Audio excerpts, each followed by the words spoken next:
Hello everyone, welcome to English Flash. My name is Akram Darwish and today we are studying the word have. This is a lesson for advanced students, so I might speak a little bit fast. So let's start. So the word have in here in this sentence, I have a car and I have a sandwich for breakfast. The question is, does have here have the meaning of the word have in here? So here it means what? See, possessive, all right, which is like possession. You have something. I have a marker, I have a board, you have a car, and etc.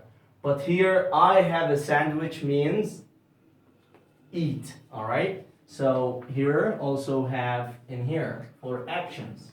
So have in here it means eat. Here means I own it, all right. So you have to understand this one. So this is the case when we use the word have as a main verb.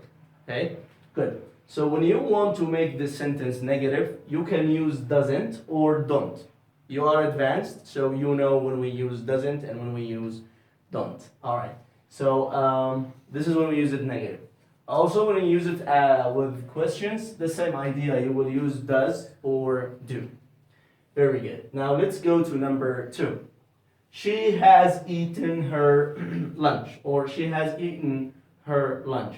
So here, this is the real verb, or the main verb. So this one is what? A helping verb or an auxiliary verb. So this is case number 2. Here we go. So we have the word have. We talked about the main verb. Now we talk about auxiliary. When the word have is an auxiliary verb, it is when we use any perfect form. Present perfect continuous, future perfect continuous, past perfect. Any perfect form, you use it. So have and has, they must be what? Auxiliary verbs. Okay, when you use the negative form for them, we use the word not. Alright, so for example, she has not eaten her lunch. Very good. See, it's really easy. Now let's go to number 3. I always have my car fixed here. The question that I want to ask you guys is that when we use the passive, we use the passive when we don't care about the doer, the person who does or did the action. All right. So in this case, we use the passive. So in this sentence, it's tricky somehow that you say, I always have my car fixed here. The question is, the action here, my car fixed, who does it? Or who do it? Or, sorry, who does it or who did it in the past? So it's not me. It's not me. It is someone else. So this is the passive form for the word have, which is here. Have, object, okay? Have, object, then past participle. All right? So it's pretty easy, guys. You can replace the word have in here with the word get. You can say, I always get my car fixed here. Both are correct. Alright, so here, have, object, past participle. We use this one to show passive. Alright, and this is the third way of using the word have. When you want to make it negative, you use the word not. So, I always haven't my car fixed here.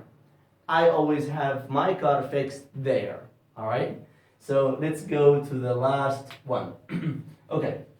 They have got 3 children. If you see, guys, here, which one is this? Is it possessive or for actions? What is it? Yes. It is for what? Possessive or possession. All right? So something I have. But this is another way we use it in spoken or speaking language, all right? So when people speak. And this is informal language. All right, so have got in here. So have got, we use it when it is for, informal, okay? And it has the same meaning of main verb for possession. Yes, always, guys, have got has the present meaning, never the past. No future, okay? It's present meaning. Don't forget this one. All right. Also, we can use the word not. I haven't got any children. Here, it is strange, but this is the way how we make it negative. All right. Now, let's go to have in another grammar rule. All right. So the last one, the word have to. So let's take an example. Here, we have to wear a suit at work. So this is to show obligations in general, law or rules. Very good. So when we use this one, we show an obligation. And this is another way of using the word have to. And after have to, guys, you have to be notified that we use what base form. All right.